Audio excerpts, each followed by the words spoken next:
एक सीकर ने प्रश्न पूछा है, नार्सिसिस्ट के सामने अच्छे से व्यवहार करने के बावजूद भी, अच्छी तरीके से पेश आने के बावजूद भी मुझे लगातार टॉर्चर झेलना पड़ रहा है, ऐसा क्यों है? देखिए, जब नार्सिसिस्ट के सामने आप अच्छा व्यवहार करते हैं तो आप ये उम्मीद करते हैं कि वो भी आपके साथ अच्छा व्यवहार करेगा। यही आपकी थोड़ी सी गलती है, क्योंकि नार्सिसिस्ट का जो एटीट्यूड है वो नॉर्मल एटीट्यूड नहीं है, नॉर्मल बिहेवियर नहीं है।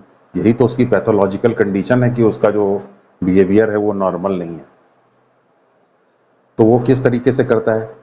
जब आप उसके साथ अच्छा व्यवहार करते हैं तो वो आपके साथ अच्छा व्यवहार नहीं करता, बल्कि अपनी जो प्रोजेक्ट है, जो अपने दिमाग में इमेजिनेशन चला रहा है, जो भी काम है उसमें आपको यूज करने की कोशिश करता है, आपकी काइंडनेस को अब्यूज करने की कोशिश करता है, आपको अपने डिजाइन में यूज करने की कोशिश करता है, अपने प्लान में यूज करने की कोशिश करता है, एक ऑब्जेक्ट की तरीके से या एक वस्तु की तरीके से यूज करने की कोशिश करता है। और जब आप लगातार काइंड बने रहते हैं, अच्छे बने रहते हैं, तो फिर वो आप मैनिपुलेटिव टेक्निक्स का इस्तेमाल करता है, आपकी गिल्ट ट्रिपिंग करता है। आपने जो गलतियां नहीं, जो आपका कसूर नहीं है उसमें भी आपको कसूरवार ठहराता है, आपको जो है आपकी गैस लाइटिंग करता है, यानी आपकी जो रियलिटी है उस रियलिटी को नकारने की कोशिश करता है। तो इस तरीके से मैनिपुलेटिव टेक्निक्स का इस्तेमाल करके आपको वो कमज़ोर बनाता है, ताकि वो आपकी अच्छाई का, आपकी गुडनेस का फ़ायदा उठा करके आपको यूज़ कर सके।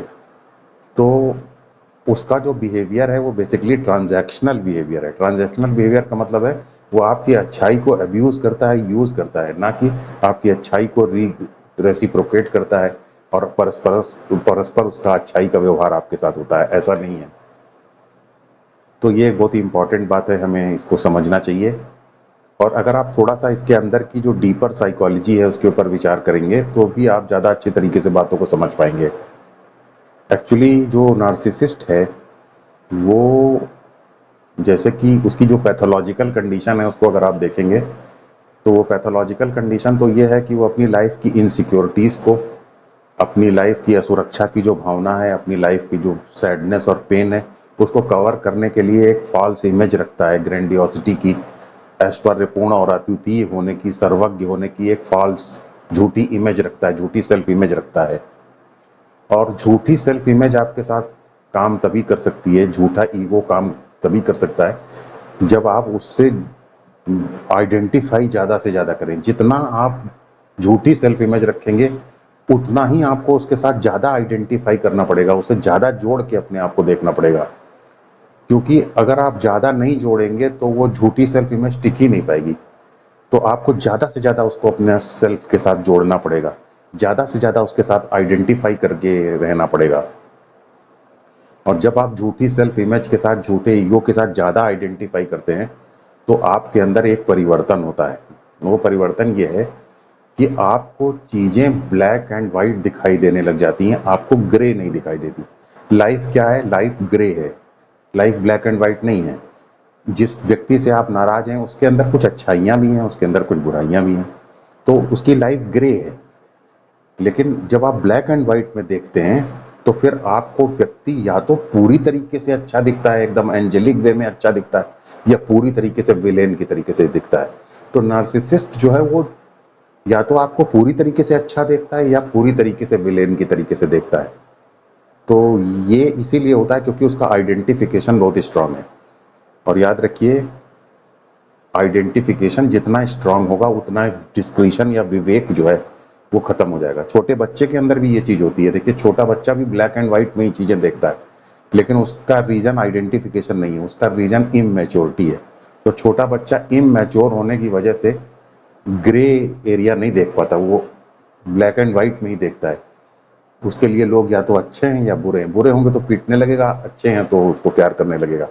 तो अपनी इमेच्योरिटी की वजह से छोटा बच्चा जो है वो ब्लैक एंड व्हाइट में देखता है, और अपने डीप आइडेंटिफिकेशन की वजह से नार्सिसिस्ट ब्लैक एंड व्हाइट देखता है। और इसी ब्लैक एंड व्हाइट देखने की वजह से नार्सिसिस्ट के अंदर भी एक चेंज होता है, उसे हमें समझना चाहिए।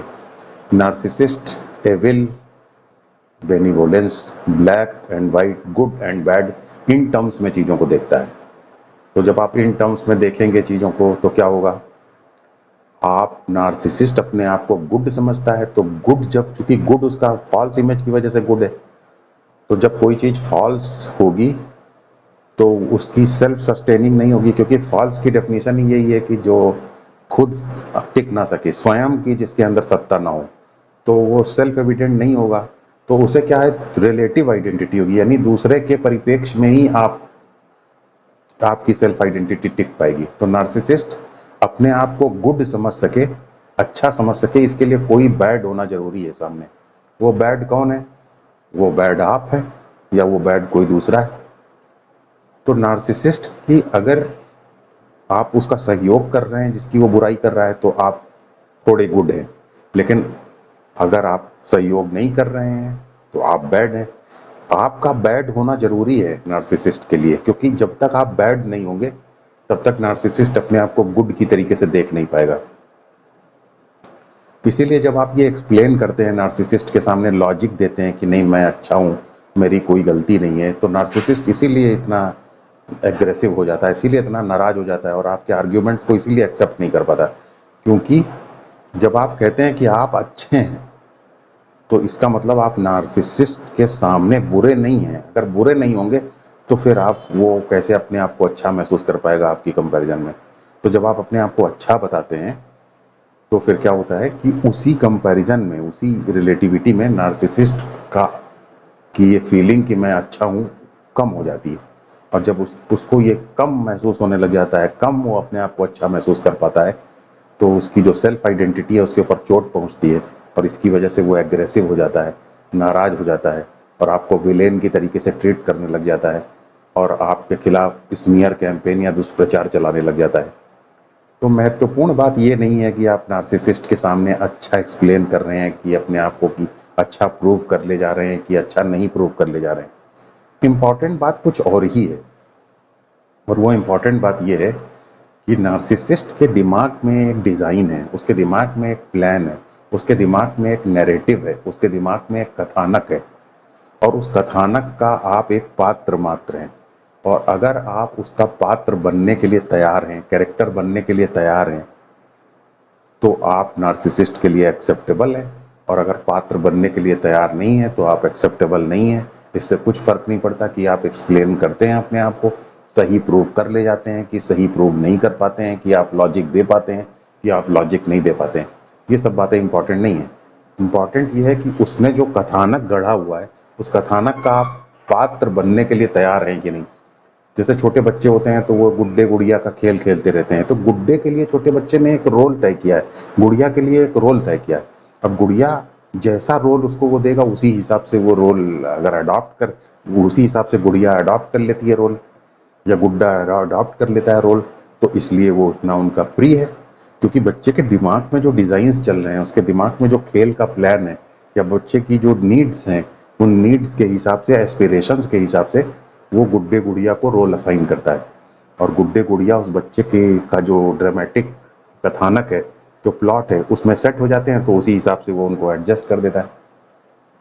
लेकिन अगर मान लीजिए गुड़िया या गुड्डा उसके रोल में एग्री ना हो फिट होने के लिए, गुड्डा जो है उधर जाके कॉरिडोर में खड़ा होकर सिगरेट पीने लग जाए, तो फिर बच्चे के का जो दिमाग में जो उसने नैरेटिव बनाया हुआ है, उसके हिसाब से गुड्डा फिट नहीं हो पाएगा, तो बच्चा उसको फेंक देगा, क्योंकि बच्चे के लिए वो यूजलेस हो गया।